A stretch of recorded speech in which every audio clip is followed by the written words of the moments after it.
Selamat datang di channel saya tentang self improvement, dan kali ini adalah video kedua lanjutan dari materi saya yang kemarin tentang ciri orang sesat ya. Kalau di video saya yang pertama sudah dijelaskan kaitan-kaitannya ya, ciri-cirinya seperti apa sudah saya jelaskan ya. Tetapi yang mungkin yang belum dipahami adalah bagaimana kita mengenali, kalau kan materi saya itu selalu tentang kita, apa yang saya sampaikan dikaitkan dengan diri sendiri, selalu kaitannya dengan introspeksi. Jadi ini bukan untuk Anda menjudge orang lain ya, karena sebagus apapun kita, apabila kita masih belum mampu melakukan proses introspeksi terhadap diri kita sendiri, kita tidak akan mampu melihat kebenaran pada orang lain. Jadi selalu materi saya tentang bagaimana kita melakukan proses introspeksi terhadap diri kita sendiri ya, supaya kita, apakah kita sudah termasuk orang yang disadarkan gitu ya, selalu kaitannya dengan diri kita sendiri. Jadi di video saya yang pertama Anda sudah bisa mengalokasikan apakah ciri-ciri yang saya sampaikan di video itu sudah ada dalam diri kita ya, apakah ada dalam diri kita. Jadi kaitannya selalu dengan bagaimana kita, apakah termasuk yang ini gitu loh ya, itu maksud saya begitu. Oke, sekarang setelah kita sudah mampu mengenali bahwa kita apakah termasuk yang seperti ini, lalu bagaimana sikap kita apabila kita memiliki orang lain atau mengenal orang lain yang ada dalam posisi yang sama seperti ini gitu. Dalam 3 kaitan ini, apakah apa yang harus kita lakukan, Bun? Kalau misalnya ada orang-orang yang di sekitar kita yang seperti ini, kira-kira aku harus gimana, Bun? Gitu. Pertama, kita kaitkan selalu dengan tugas kita ya, karena tugas kita itu selalu yang satu ini gitu ya. Saya akan bergeser ke apa yang bisa kita lakukan berkaitan dengan mereka gitu ya, karena kan kita nggak bisa tuh menghindar kalau misalnya memang ada dari orang-orang di sekitar kita yang memiliki seperti itu, kan kita nggak bisa menghindar.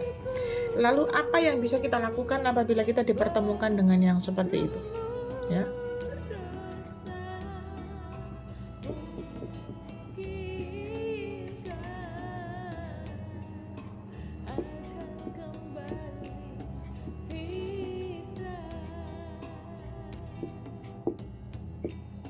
Selalu ini saja nih ya.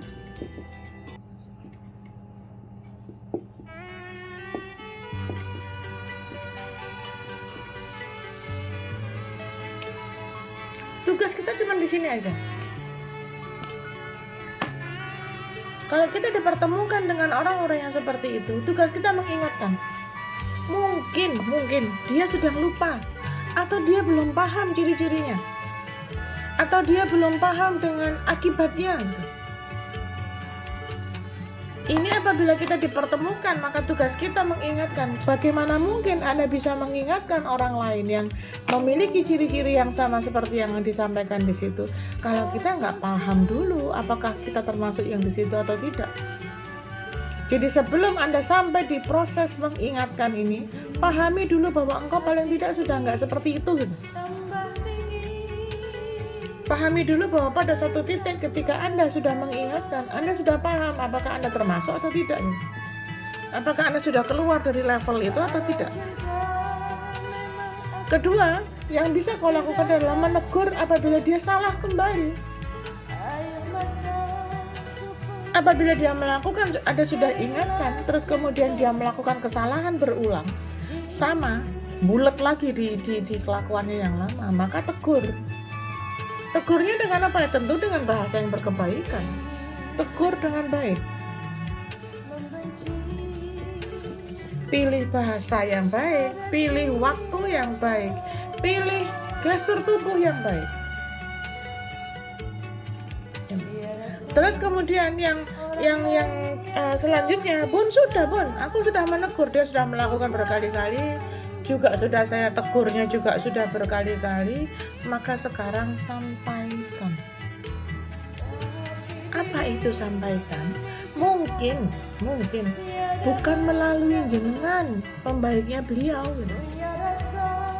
Maka ketika sampai ke ini Anda membutuhkan, ya, ketika Anda sudah sampai di posisi ini, maka Anda membutuhkan orang lain. Mungkin dari orang lain kena cahaya ya.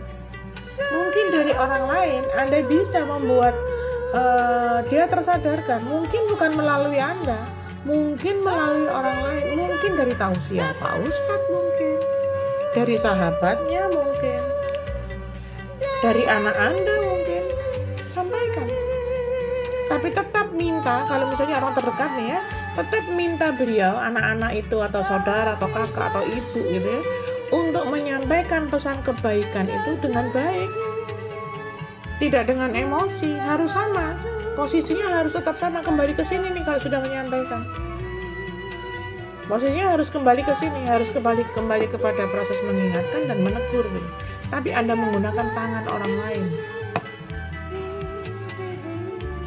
Bun, gimana kalau kemudian ini sudah tidak ada, Bun? Orang lainnya udah nggak ada, Bun. Bentar ya. Kalau kemudian orang lainnya sudah nggak ada, gimana dong, Bun? Orang lain pun juga sudah mentok gitu. Ternyata nggak bisa mengingatkan juga, Bun. Maka sekarang kita gunakan ini namanya jalur langit.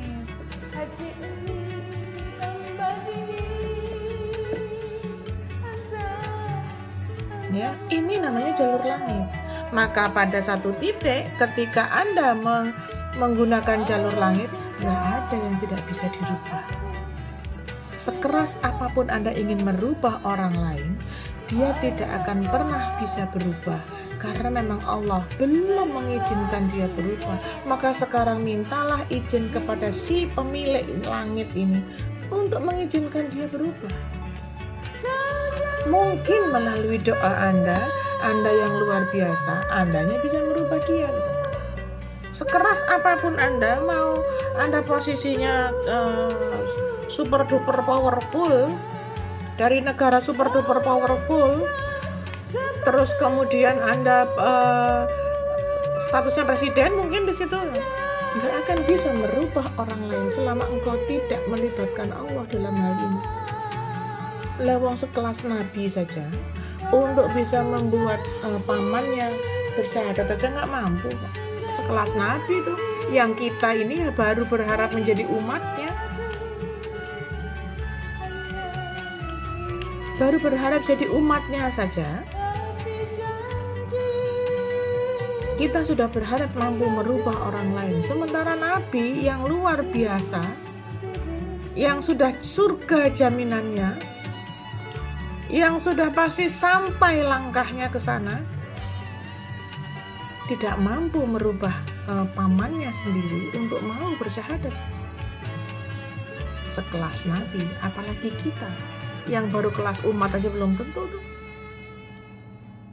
So, libatkanlah yang maha menciptakan, yang maha menentukan untuk membuat beliau tidak tergolong orang yang sesat. Karena ketika doa kita dikabulkan, maka tidak ada yang mampu menghalangi itu. Sekeras apapun kita berusaha, kalau Allah tidak mengizinkan terjadi, tidak membuat kita ini layak untuk mendapatkan hadiah berubahnya orang lain di sekitar kita, nggak bisa. Jadi Bunda, dari semua yang saya sampaikan ini, selalu libatkanlah sang pemilik kehidupan, karena tidak ada yang tidak mungkin bagi Allah untuk merubah kehidupan kita seperti yang Anda inginkan. Maka jadikan keinginan panjenengan sama dengan izinnya Allah gitu loh. Jadikan apa yang menjadi keinginanmu diizinkan Allah. Ya wis, oh kamu minta ini toh, ya wis gak apa-apa, ayo Kayaknya memang engkau sudah layak kok dapat hadiah. Biarkan Allah yang memutuskan gitu loh. Tugas Anda itu cuma mengingatkan, menegur, menyampaikan kepada orang lain, meminta bantuan orang lain, kemudian mendoakan, cuma itu aja. Supaya mereka-mereka yang ada di sekitar panjenengan itu sama sadarnya, jangan sadar sendiri. Kalau orang-orang di sekitarmu sama sadarnya betapa indah dunia ini, karena kita akan selalu dipertemukan dengan orang-orang yang berkesadaran. Orang kalau nyesat itu, orang kalau sudah sesat, ya, yang di sini tadi ya, saya geser kembali ya. Orang ini kalau sudah sesat dalam satu titik, dia tidak mengenali jalan pulang. Dia tidak paham mana jalan pulang. Lawang tersesat kok. Google Map tuh nggak ada tuh, Google Map arah ke jalannya Allah, nggak ada. Yang ada itu justru para jin ibrit yang senantiasa menggoda manusia untuk senantiasa berada dalam kesesatan dan kerugian, kan begitu. Nah, untuk bisa Anda mengingatkan, menegur, menyampaikan, dan mendoakan orang lain, jadilah orang yang sudah paham dengan jalan pulang. Dan jalan pulang itu nggak ada Google Map-nya, Bu. Di mana Google Map-nya? Coba cek kitabnya. Google Map yang terbaik, yang terbenar, yang paling benar, yang benar, bukan yang paling benar, yang benar itu cuma Al-Quran. Ya, semoga apa yang saya sampaikan dari dua materi, dari dua video yang sudah saya sampaikan, semoga menjadi sebuah bahan pembelajaran bagi kita. Untuk sebelum kita mengenali orang lain, kenalilah dulu dirimu. Ketika engkau mengenali dirimu, maka engkau mampu mengenali Tuhanmu.